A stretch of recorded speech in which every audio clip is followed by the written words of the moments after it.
Meron akong isang tanong, pasensya na kayo, kailangan ko itanong 'to.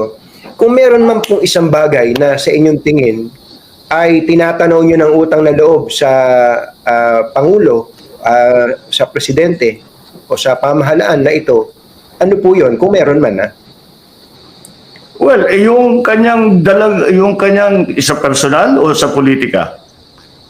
Personal po, personal, oo. Ay, siyempre, pinakamalaking ginawa niya para sa amin, yung paglibing ng aking ama sa libingan ng mga bayani.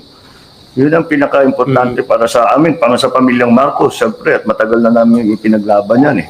At ngayon pa lang, kahit na yung ibang presidente na nakaraan, kahit sa tinuturing nga namin kaibigan, at sinasabi, gusto nilang gawin, o papayag sila, si President Duterte lang talagang ang nanindigan dun sa kanyang unang salita na dahil nasa batas siya, nasa rules yan, dapat dapat malibing si Marcos sa libingan ng mga bayani.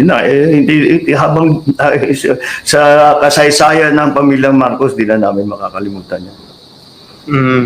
Kumbaga siya lang yung nangako sa inyo na tinupad.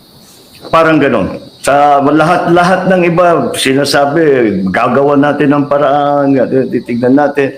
And siguro sincere naman talaga sa iba, pero syempre may puwersa ng politika.